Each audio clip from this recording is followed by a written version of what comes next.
Hello students, welcome to Ignite Academy. Ignite अकॅडमीच्या YouTube चॅनलवर मी निहाल कोरे तुमचं सर्वांचं पुन्हा एकदा स्वागत करतोय. इंडिया आफ्रिका रिलेशन या संदर्भात आपण चर्चा करणार आहोत. नुकताच इंडियन एक्सप्रेसमध्ये आर्टिकल आला होता. त्याच्यामध्ये गुरजीत सिंग यांनी इंडिया आणि आफ्रिका, भारत आफ्रिका या संबंधावर भाष्य केलेलं आहे.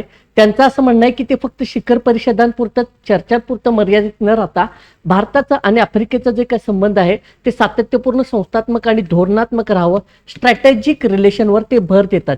त्या आर्टिकलमध्ये त्यांनी बरेच मुद्दे मांडलेले आहेत. त्याच्याबद्दल आज आपण चर्चा करणार आहोत. आणि एकंदरीत GS2 इंटरनॅशनल रिलेशनसाठी, त्याचबरोबर पॉलिटिकल सायन्स ऑप्शनल त्याच्यामध्ये इंटरनॅशनल रिलेशन या भागासाठी आपल्याला हे जे आर्टिकल आहे ते खूप महत्त्वाचं आहे. आणि म्हणून त्याचाच भाग म्हणून आपण या आर्टिकलवर चर्चा करणार आहोत.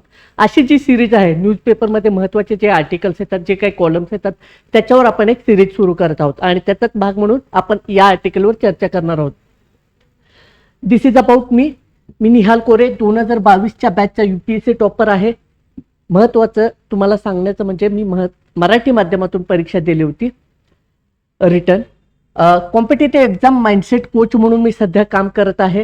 त्याचबरोबर जर तुम्ही NLP बद्दल ऐकलं असेल, लाईफ कोच बद्दल, ह्या सगळ्या गोष्टींसंदर्भात ऐकलं असेल तर हे माझं पॅशन आहे. ते इथं मी काम करतो. माइंडसेट ट्रेनर म्हणून मी काम करत आहे सध्या, आणि मेमरी ट्रेनर म्हणून सुद्धा मी काम करतो. So this is about me, you can see here. सुरू करूयात आपल्या आजच्या सेशनला. हे बघा, स्ट्रॅटेजिक रिलेशन. आता याच्यामध्ये काय, बऱ्याचदा काय होतं की याच्यामध्ये लेखकांनी काय मत व्यक्त केलेलं आहे की भारत आणि आफ्रिका संबंध फक्त अधूनमधून शिखर परिषदा होतात, त्याच्यापुरतं आता नको मर्यादित राहिला. आपल्याला तर त्याच्या पुढे जावं लागेल, काहीतरी कृती करावं लागेल, काहीतरी ठोस धोरण आखावं लागेल. ठोस धोरणात्मक संबंध निर्माण करायचे आहेत. मग आता धोरणात्मक संबंधामध्ये नेमकं येईल काय ते आपण चर्चा करणार आहोत. Bharat Africa forum summit, India Africa forum summit हा त्याचा लॉंग फॉर्म आहे. चौथी ही भारतासाठी आफ्रिकेसोबतच्या संबंधांचे पुनर्मूल्यांकन करायचं, म्हणजे परत एकदा आपण ह्याचं मूल्यांकन करायचं आहे, परीक्षण करायचं आहे. ती संधी आहे ही परिषद, म्हणजे परत होते ते. लक्षात येते का? असं मत व्यक्त करतायत याच्यामध्ये लेखक. तर काय आहे ह्याच्यामध्ये प्लस पॉईंट आणि मायनस पॉईंट ह्या दोन्हीचे म्हणजे लिमिटेशन्स काय त्याच्यावर चर्चा करूया. तत्पूर्वी आपण बघूया भारत आफ्रिका फोरम समिट म्हणजे नेमकं काय आहे. भारत आणि आफ्रिकेमध्ये भारत आणि आफ्रिकन देशांमध्ये संबंध मजबूत करण्यासाठी ह्या वेगवेगळ्या परिषदा होत असतात. हे सर्वोच्च पातळीवरच्या ह्या परिषदा आहेत. कधी कधी झालेत, खूप महत्वाचं आहे. हा प्रिलिमसाठी महत्वाचं येईल आपल्यासाठी. ठीक आहे. तर याच्यामध्ये बघा, 2008 साली झाले होते, 11 मध्ये, 15 मध्ये, 26 मध्ये. कुठं कुठं झाले होते लक्षात ठेवा. आता रिसेंटली ज्या दोन्ही झालेत 15 आणि 26 मध्ये प्रस्तावित आहे, तर त्या दोन्ही भारतामध्ये आहेत. ठीक आहे. यापूर्वीची 15 मध्ये झाली होती ती नवी दिल्लीमध्ये झाली होती. कोविडमध्ये ही कॅन्सल झाली होती.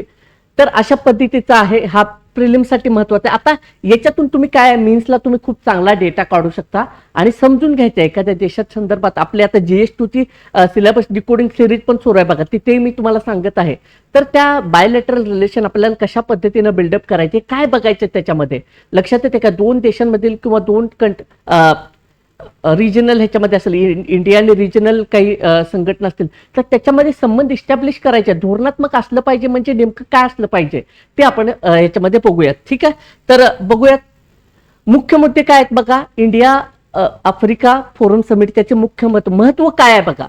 आता ही कोविडमध्ये 2020 मध्ये होणारी परिषद पुढे ढकलली गेली, हे आपण बघितलेलं आहे. आता कोविड नंतरच्या जगात खूप वातावरण बदललं. आपण सर्वांना माहिती आहे की पोस्ट कोविड एक नवीन वर्ल्ड ऑर्डर आपल्याला बघायला मिळते सर्वच स्तरावर. आत्ताची असलेली जगाची परिस्थिती कशी चालू आहे बघा, युद्धजन्य परिस्थिती, आणि ह्या सगळ्या गोष्टींच्या ह्याच्यावर आपल्याला ह्या सगळ्यासाठी आफ्रिका कशा महत्वाचा आहे ते आपण बघूया. आता या काळामध्ये, आधुनिक काळात काय झालं बघा, आफ्रिकेसाठी स्पर्धा वाढलेली आहे. म्हणजे कोण आफ्रिकेमध्ये प्रेझन्स दाखवतोय ती स्पर्धा वाढलेली आहे. आता बघूया आपण पुढच्या स्लाइडला. याच्यामध्ये आफ्रिकेचं जागतिक महत्व वाढलेलं आहे. आफ्रिका का महत्वाचा आहे बघा, तुम्ही समजून घ्या. आफ्रिकेत सगळ्या असणाऱ्या गोष्टी, खनिज संपत्ती, लक्षात, ह्या सगळ्या गोष्टींमुळे आफ्रिकेचं एक महत्व वाढलेलं आहे. त्याचं स्ट्रॅटेजिक लोकेशन, ह्या सगळ्या गोष्टींमुळे काय झालं, आफ्रिकेचं महत्व जागतिक दृष्ट्या वाढलं. अनेक देशांनी आफ्रिकेकडे आता सक्रियपणे बघायला सुरुवात केलेली आहे. संसाधने, मोठी बाजारपेठा, खनिजे, भू राजकारण, जिओ पॉलिटिक्स, हा आपल्याला इंटरनॅशनल रिलेशनमध्ये शब्द वापरायचा आहे. ह्या कीवर्ड्सवर लक्ष द्या. आणि त्याच्यामुळे काय झालंय, आफ्रिका आता सेंटरमध्ये आलेलं आहे, जगाचं लक्ष लागत चाललेलं आहे आफ्रिकेकडे. मग अशा परिस्थितीमध्ये आपण का मागे, आपण पण जायचंय. आपल्याला आता हे समिट्स पुरतं मर्यादित राहायचं नाही, आपल्याला काहीतरी आता ठोस कार्यक्रम घेऊन जायचा आहे. अशा पद्धतीचं मत जे आहे ते लेखक ह्याच्यामध्ये व्यक्त करतायत. ठीक आहे. आफ्रिकेमध्ये स्पर्धा वाढते बघा. खालील देश संघटना आता ऑलरेडी प्रभाव वाढवत आहेत. युरोपियन युनियन प्रेझन्स दाखवत आहे. चायना, आपल्याला माहिती आहे चायना तिथं बऱ्याच ठिकाणी जिथं संधी मिळेल तिथं घुसतं. सगळ्यांना माहिती आहे आपला चायना आपला प्रतिस्पर्धी का आहे, तर ह्या पातळीवर सुद्धा आहे. जसं की आपण श्रीलंकेच्या बाबतीत म्हटलं की भारताचं डायलॉग सुरू असतात आणि चायना जाऊन काहीतरी डिलिव्हर करतं. लक्षात येते का अशा पद्धतीचं जपान आहे, दक्षिण कोरिया आहे, फ्रान्स, जर्मनी, तुर्की, बघा गल्फ कंट्रीज, बघा ह्या सगळे जण जे काय करतायत आफ्रिकेमध्ये आपला प्रेझेन्स वाढवतात, आफ्रिकेमध्ये आपलं बस्तान बसवण्याचा प्रयत्न करतायत आपले वेगवेगळ्या मार्गाने. लक्षात येते का? मग अशा परिस्थितीमध्ये आपली भूमिका खूप महत्वाची आहे.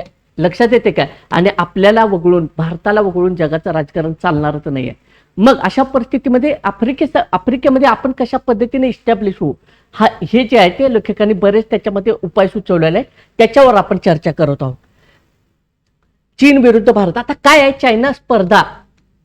चायना स्पर्धक म्हणून आहे आपल्यासाठी. लक्षात येते का? चायनाचं काय, forum on China Africa cooperation, FOCAC म्हणून हे मोठ्या प्रमाणात गुंतवणूक करतात पायाभूत सुविधांमध्ये. बेल्ट अँड रोड इनिशिएटिव्ह आहेत त्यांचे. चीनचे उद्दिष्ट काय, खनिजे बाजार आणि त्या खनिजे बाजारपेठ राजकीय प्रभाव त्यांनी टाकतात, समुद्री मार्गांवर नियंत्रण मिळवण्याचा प्रयत्न करतायत. चायनाची पॉलिसी आपल्याला माहिती आहे, वेगवेगळ्या रूट्सवर कंट्रोल करणं. लक्षात येते का?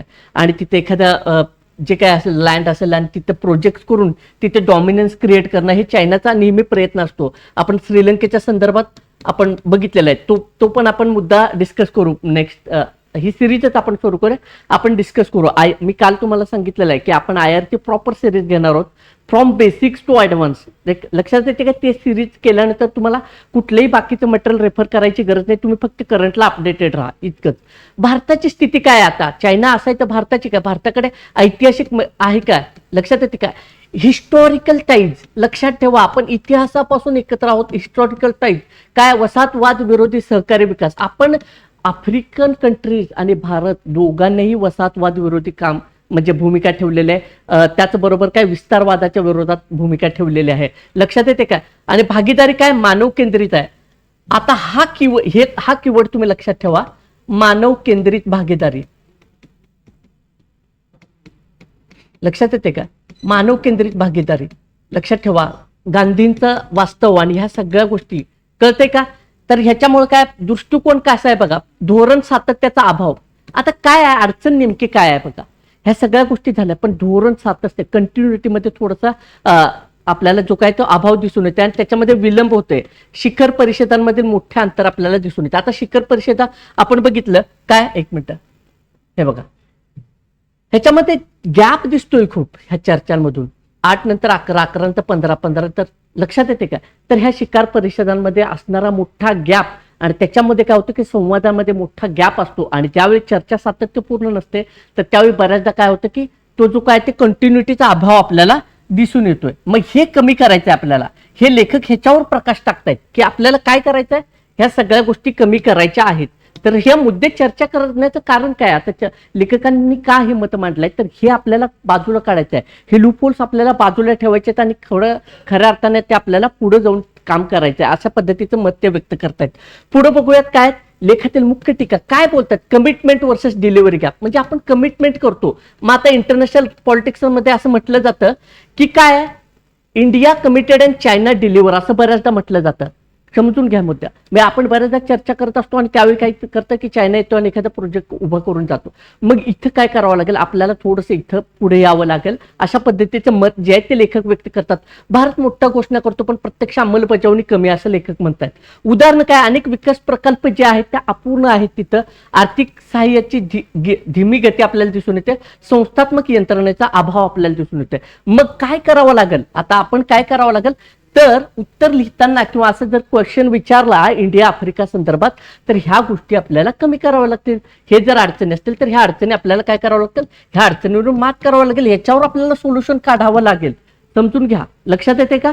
ठीक आहे. तर पुढे काय बघूयात आपण, भारताने काय करायचं आहे. आता लेखकांनी काय उपाय सुचवलेत ह्याच्या संदर्भात ते आपण बघूयात. संवाद सातत्य सगळ्यात महत्वाचं आहे. संवाद सातत्य बऱ्याचदा बघा, म्हणजे आपण कुठेही बघा, जर तुम्ही इव्हन आपल्या पर्सनल रिलेशन सुद्धा बघितलं किंवा कौटुंबिक गोष्टीमध्ये सुद्धा बघितलं, तर संवाद सातत्य काय करतं, दरी निर्माण करायला सुरुवात करतं. मग आता ही दरी आपल्याला जर नको असेल तर काय पाहिजे, संवाद सातत्य, डायलॉग कंटिन्युटी त्याला आपण म्हणू, डायलॉग कंटिन्युटी.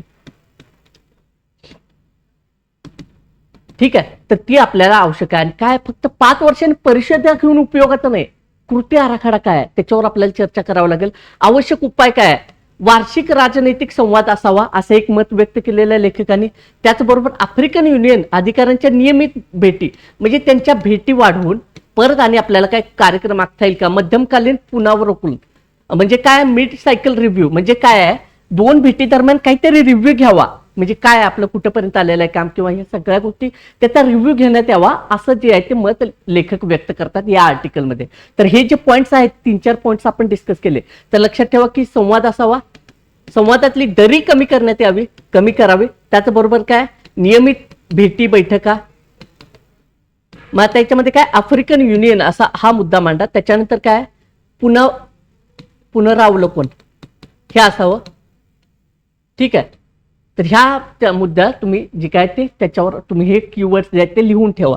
ठीक आहे, पुढे काय, आफ्रिकन युनियन सोबत मजबूत संबंध स्थापन करायचे. म्हणजे आता आफ्रिकन युनियन म्हणजे काय पहिल्यांदा समजून घ्या. आफ्रिकन देशांचे जे काय प्रमुख देश आहेत त्यांची जी संघटना आहे तर त्याला आफ्रिकन युनियन असं म्हटलं जातं.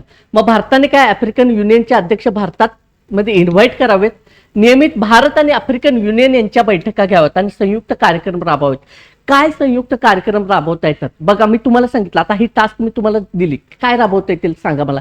क्लायमेट चेंज आहे, सो प्रमुख मुद्दे आहेत ना आपले, समजून घ्या. कॉमन मिनिमम प्रोग्राम आपण ठरवू शकतो की नाही. बघा लक्षात येते काय, साऊथ साऊथ कोऑपरेशन आहे, युनायटेड नेशन्स मधले रिफॉर्म्स आहेत, लक्षात येते काय, क्लायमेट चेंज आहे, वर्ल्ड ट्रेड ऑर्गनायझेशनचं आहे. तर ह्या गोष्टींवर आपण एकत्रित येऊन काम करू शकतो, तर बिलकुल करू शकतो, कारण हे आपल्याला समान चॅलेंजेस आहेत आपल्यासमोरचे. दहशतवाद विरोधीची आपली भूमिका आहे, तर ह्या सगळ्या गोष्टींवर आपल्याला काम करता येऊ शकतं ना. तर ह्या सगळ्या मुद्द्यांवर एकत्र संयुक्त कार्यक्रम राबवावेत असं मत जे आहे ते लेखक व्यक्त करतात. त्याच्यामध्ये रिजनल इकॉनॉमिक कम्युनिटीज REC सोबत काम करावं. REC म्हणजे काय, आफ्रिकेतील प्रादेशिक आर्थिक गट आहेत. मग हे वेगवेगळे गट आहेत, ह्याचे सगळे डिटेल्स प्रिलिमला येतील, तुम्ही हे सगळे काढून घ्या. मग आता काय आहे, हे जे काय रिजनल आर्थिक गट आहेत ह्यांच्यासोबत बैठका व्हाव्यात, ह्यांच्यासोबत काहीतरी कृती कार्यक्रम आखावा असं एक मत त्याच्यामध्ये समोर येते. मग त्याच्यामुळे काय होईल, आता हे सगळे आर्थिक गट आहेत, मग याच्यामुळे काय होईल, व्यापारी संबंध जे आहेत ते आपले चांगले होतील, ऑलरेडी आहेत, पण आपल्याला आणखी त्याच्यामध्ये जे काय ते इम्प्रुव्हमेंट दिसायला सुरू होतील. सुरक्षितता, सिक्युरिटीच्या फ्रंटवर आपण खूप चांगलं काम करू शकतो. कॉन्टॅक्ट आपला चांगला इस्टॅब्लिश होऊ शकतोय, लक्षात येते काय. आणि दहशतवाद विरोधी, क्लायमेट चेंज, हे तर मुद्दे आहेत, हे कॉमन मुद्दे आहेत, लक्षात द्या. याच्यातून काय होतंय, एक आपलं जे काय तो संवाद वाढण्यास आणि संवादातील जी दरी वाढत चालली, म्हणजे गॅप पडत चालले, तो गॅप कमी व्हायला मदत होईल. आणि त्याच्यामुळे काय होते की आपलं जे काय रिलेशन आहे ते स्मूथली चालेल आणि बऱ्याच गोष्टीसाठी आपण एकत्रित येऊन काम करायला सुरुवात करू शकतो. ठीक आहे, ऑलरेडी आहे, पण आपल्याला आणखी इम्प्रूव्ह करायचे अशी अपेक्षा याच्यातून लेखक व्यक्त करतायत. पुढे काय, भारताचे सहकार्याचे संभाव्य क्षेत्र. आता कुठले क्षेत्र आहे ज्याच्यामध्ये भारत आफ्रिका हे एकत्र येऊन काम करू शकतात. आता आपल्याला सर्वांना माहिती आहे हे भारताचं मॉडेल म्हणून प्रोजेक्ट झालेलं आहे. आधार आहे, UPI, कोविन आहे, हे भारतासाठी मॉडेल, भारताचं मॉडेल हे आपण आफ्रिकेसाठी उपयुक्त म्हणजे गाईडलाईन्स देऊ शकतो आपण याच्यामध्ये. असं मॉडेल, ह्या पायाभूत सुविधा, डिजिटल सार्वजनिक पायाभूत सुविधा, हे भारताचं मॉडेल आहे, ते आपल्याला आफ्रिकेसाठी जे काय ते एक आदर्श बनून पुढे येऊ शकतं. लक्षात येते काय, भारत काय मार्गदर्शन करेल वेगवेगळ्या तिथल्या युनिव्हर्सिटीजला आपल्याला काय करता येतं का, आफ्रिकन युनिव्हर्सिटीज त्यांना आपल्या शिक्षणाच्या जे काय मोठमोठे शिक्षण संस्था आहेत त्यांच्याशी टायअप काय करून काय करता येईल का, असे इतर मुद्दे सुद्धा फक्त आर्टिकलमध्येच आहेत म्हणून नाही, तर इतर सुद्धा मुद्द्यांवर तुम्ही विचार करा नक्की. जसं की मी आता वेगवेगळे बाकीचे काही मुद्दे सांगतोय, तर त्याच्यावर आपल्याला काय विचार, कारण आपल्याला काय आर्टिकल आणि मग फक्त आर्टिकलचाच विचार नाही करायचा, आपल्याला ओव्हरऑल हे काय आहे समजून घ्यायचं आहे, जेणेकरून आपल्याला एकदम पॉईंट ऑफ व्ह्यूने मदत होईल. आणि मी काय सांगितलंय, प्रिपरेशन प्रिलिमचं कधीच नसतं, प्रिपरेशन मेन्सचं कधीच नसतं, आणि प्रिपरेशन फक्त PTचं कधीच नसतं. प्रिपरेशन असतं बोल एक्झामचं, शेवटचा इंटरव्ह्यू डे शेवटी पर्यंत आपल्याला काम करायचं आहे. माझं प्रिपरेशन असं असलं पाहिजे की इंटरव्ह्यूसाठी परत मी इंडिया आफ्रिका रिलेशन व्यवस्थित नाही करणार. करंटचं काय असेल तर ते अपडेट करेन नक्की, पण जे कॉन्सेप्च्युअल क्लिअरिटी आहे ते मी इंटरव्ह्यू दिवसापर्यंत माझा क्लिअर होईल अशा पद्धतीचा माझा अभ्यास असला पाहिजे. आणि म्हणून त्याचा पार्ट म्हणून एखादा आर्टिकल आला त्यातले 4 पॉईंट नाही, मला आणखी काय त्याच्यामध्ये कनेक्ट करता येते का याचा विचार करायचा. लक्षात येते काय स्किल डेव्हलपमेंटचं काय घेऊन येऊ शकतो का आपण तिथल्या विद्यार्थ्यांना. स्किल डेव्हलपमेंट, आपला स्किल डेव्हलपमेंटचं मॉडेल किती चांगलं आहे लक्षात येते का. कौशल्य विकास तर ते तिकडे काय घेऊन जाता येते का, अशा मुद्द्यांवर सुद्धा तुम्ही विचार करा आणि हे पॉईंट नोट डाऊन करून घ्या. ठीक आहे. पुढे काय आरोग्य क्षेत्रात, आरोग्य क्षेत्रात भारत काय करतो, जेनेरिक, हे थोडंसं टाईप एरर झालेलं आहे. जेनेरिक मेडिसिनला आपण काय करू शकतो, उत्पादन करू शकतो. क्षमता विकास, कॅपॅसिटी बिल्डिंग म्हणजे स्किल डेव्हलपमेंट याच्या परत आलेलं आहे. याच्यामध्ये काय शिष्यवृत्ती देऊ शकतो, तांत्रिक प्रशिक्षण आपण देऊ शकतो तिथल्या विद्यार्थ्यांना. तर टेक्नॉलॉजी रिलेटेड आपण बऱ्याच गोष्टी तिथं करू शकतो. एक मार्गदर्शक म्हणून भारत तिथे काम करू शकतो. आरोग्याच्या क्षेत्रातलं आपलं जे काही मॉडेल आहे ते आपण देऊ शकतो की परवडणार. जेनेरिक मेडिसिन मध्ये आपला खूप चांगला जे आहे ते होल्ड आहे, तर जेनेरिक मेडिसिन संदर्भात आपण तिथे खूप चांगलं काम करू शकतो. क्षमता, कॅपॅसिटी बिल्डिंग लक्षात ठेवायचं. आफ्रिका आलं की तुम्ही कॅपॅसिटी बिल्डिंग लिहायचं, लक्षात येते का. ठीक आहे. त्याचबरोबर शिष्यवृत्ती काय देऊ शकतो, काय तांत्रिक प्रशिक्षण देऊ शकतो का, स्किल रिलेटेड काही गोष्टी करू शकतो का, काही टायप करू शकतो का युनिव्हर्सिटी सोबत. ह्या सगळ्या गोष्टी शिक्षण आहे. लक्षात, कला क्षेत्राच्या संदर्भात आपण काय काम करू शकतो का, तिथं काय आपल्याला करता येईल का, ह्या सगळ्या गोष्टी आपल्याला व्यवस्थित समजून घ्यायच्या आहेत. कृषी आणि अन्न सुरक्षा याच्या संदर्भात आपण खूप काम करू शकतो. सिंचन व्यवस्थेसंदर्भात आपण खूप चांगल्या पद्धतीचं तिथे काम करू शकतो. टेक्नॉलॉजी लक्षात येते, दुग्ध व्यवसाय, हवामान स्मार्ट आणि हवामान स्मार्ट शेती लक्षात येते का. आता आपण स्मार्ट शेतीचं मॉडेल आपण भारतामध्ये घेऊन येत आहोत आणि हे सगळं मॉडेल आफ्रिकेपर्यंत आपण घेऊ शकतो का, तिथं आपण काही ह्या गोष्टी संदर्भात एकत्रितरित्या काम करू शकतो का. लक्षात आहे काय, डायलॉग आणि ह्या सगळ्या गोष्टी आता ह्याचा समावेश व्यापक अर्थाने हे रिलेशन आपल्याला पुढे घेऊन जायचं आहे. मग ह्या क्षेत्रामध्ये आपण काम करू शकतो. अक्षय ऊर्जा, सौर ऊर्जा संदर्भात काम करू शकतो. इंटरनॅशनल सोलर अलायन्स, हे रिपीट झालं, इंटरनॅशनल सोलर अलायन्स, तर याच्याबद्दल आपण काम करू शकतो. लक्षात येते का. ठीक आहे. तर ह्या गोष्टी तुम्ही समजून घ्या. आणखी हवामान बदल, जसं की सांगितलं की हरित विकास, ग्रीन डेव्हलपमेंट, भारत आफ्रिकेला क्लायमेट फायनान्स करू शकतं.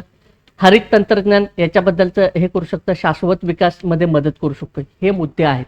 म्हणजे ओव्हरऑल काय आहे बघा, विचार करा. म्हणजे थोडक्यात मी तुम्हाला इथं एक्सप्लेन करतो. ठीक आहे, एकच मिनिट मी ते एक्सप्लेन करतो की काय आपण करू शकतो, की शिक्षणाच्या क्षेत्रात आपण मदत करू शकतो. ठीक आहे, विजिबल आहे का एबिट.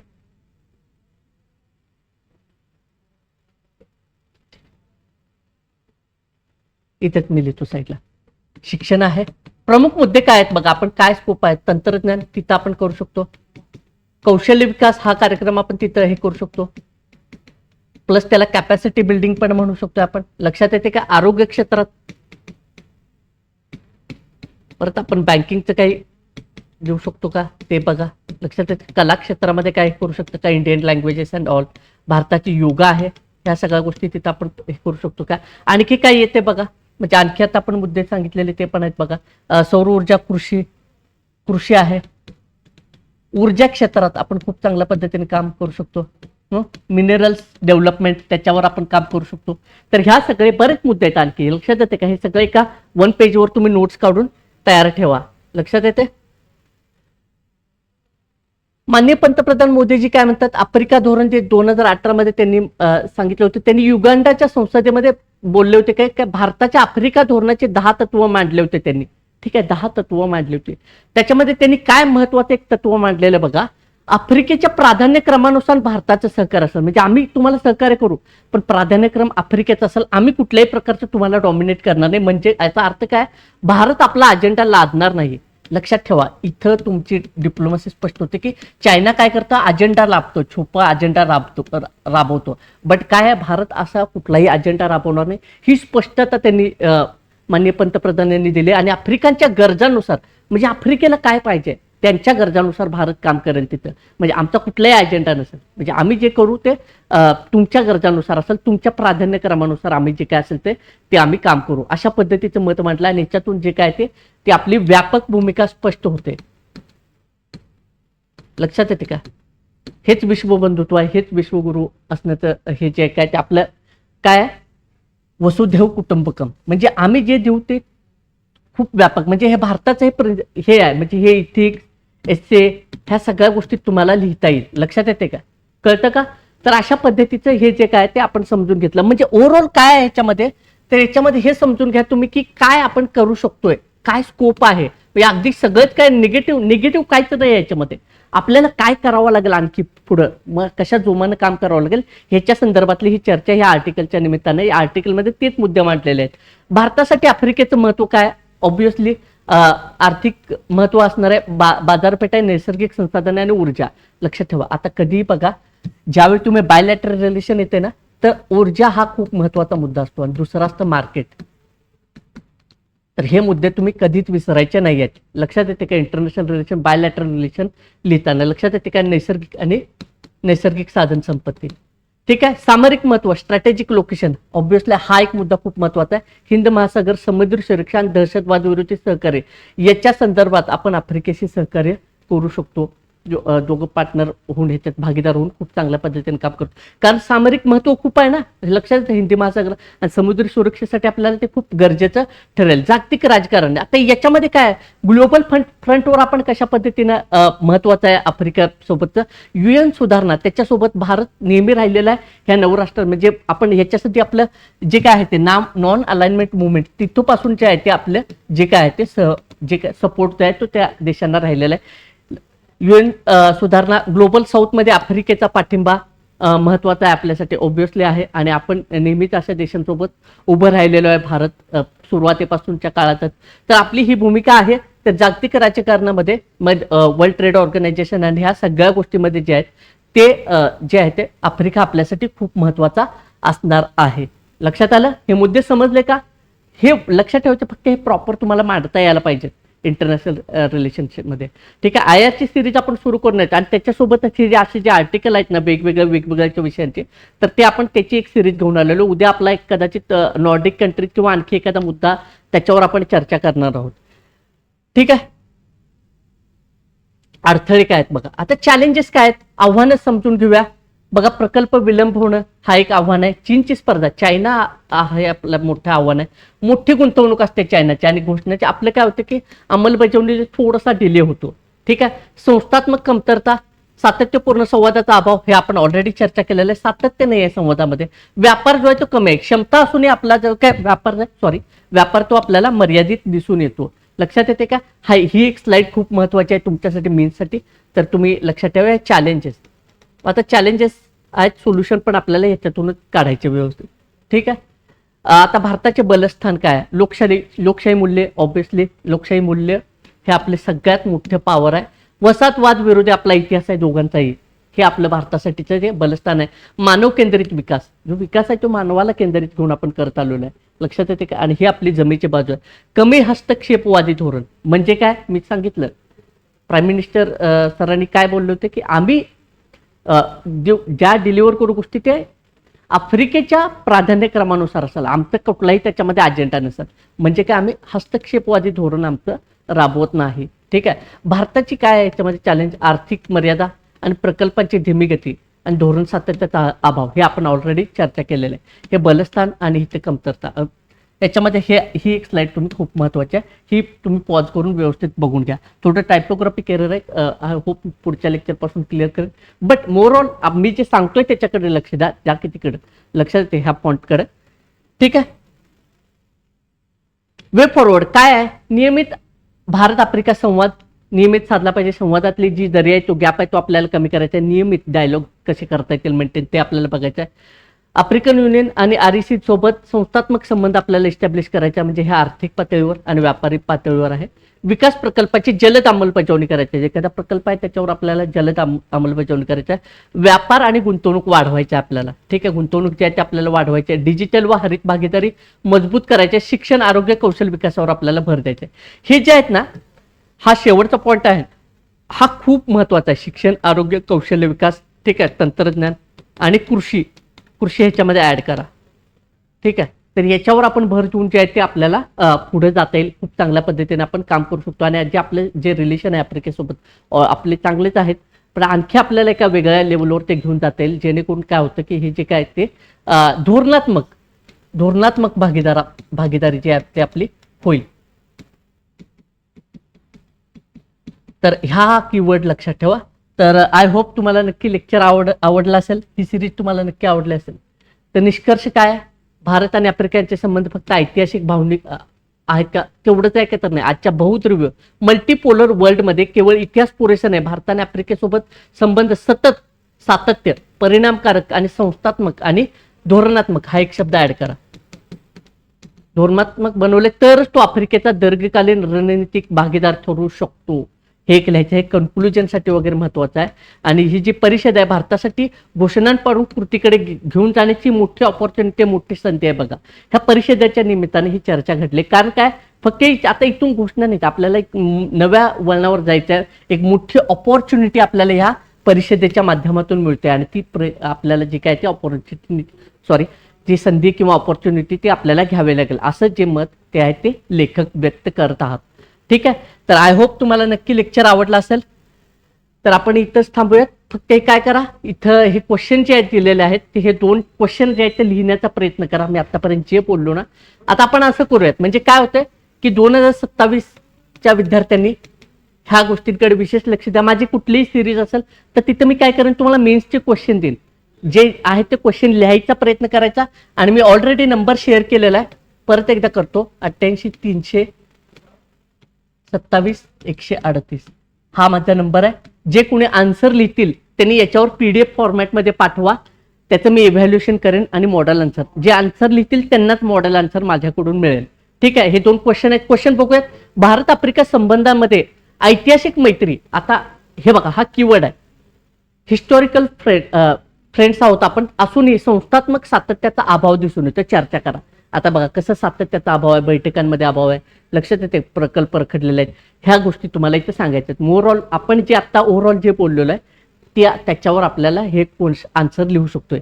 परत काय, ग्लोबल साऊथ धोरणामध्ये भारताच्या आफ्रिकेचे स्थान स्पष्ट करा. इम्पॉर्टन्स ऑफ आफ्रिका थोडक्यात आपल्याला सांगायचं याच्यामध्ये, हे आपल्याला व्यवस्थित लिहायचं. तर हे 2 क्वेश्चन आहेत. जे कोणी लिहितील त्यांनी नक्की पाठवा. स्वागत आहे तुमचं. आणि इव्हॅल्युएट करून जरूर देईल, पण जे लिहून पाठवतात त्यांना ते मॉडेल आन्सर मिळेल. याचं मॉडेल आन्सर मी डिस्कस करणार नाही कुठेही. मी पॉईंट्स ऑलरेडी ह्याच्यामध्ये डिस्कस केले, त्याच्या आधारावर तुम्ही लिहायचं आहे. जे लिहितील, जे मला पाठवतील त्यांना मी मॉडेल आन्सर प्रोव्हाइड करेन. तुर्तास इथंच थांबूया आपण. अशाच सिरीजसाठी तुम्ही इग्नाइट अकॅडमीच्या YouTube चॅनलला सबस्क्राईब करा. तोपर्यंत इथंच थांबूया. धन्यवाद. अभ्यास करत राहा. सिलेबस डिकोडिंगची सिरीज आपली चालूच आहे, इन डिटेल चालू आहे. अदरवाईज ते आतापर्यंत संपलं, ती 4 दिवसात 4 दिवस संपवता आले ते, पण तसं नाही. आपल्याला इन डिटेल सिलेबस डिकोड करायचा आहे. GS3 आपण लवकरच सुरू करूयात. GS2 साठी ते एक IRचं लेक्चर राहिलेलं आहे आणि एक IRची एक सिरीज मी तुमच्यासाठी नक्की घेऊन येतोय, ज्याच्या आधारावर तुम्ही फक्त तेवढेच लेक्चर केले तर तुम्हाला IR साठी इतर काहीही करायची गरज भासणारी कुठलाही सोर्स नाही. फक्त त्याला तुम्ही करंटने अपडेट करा. तर इथंच थांबूयात. धन्यवाद. अभ्यास करत राहा.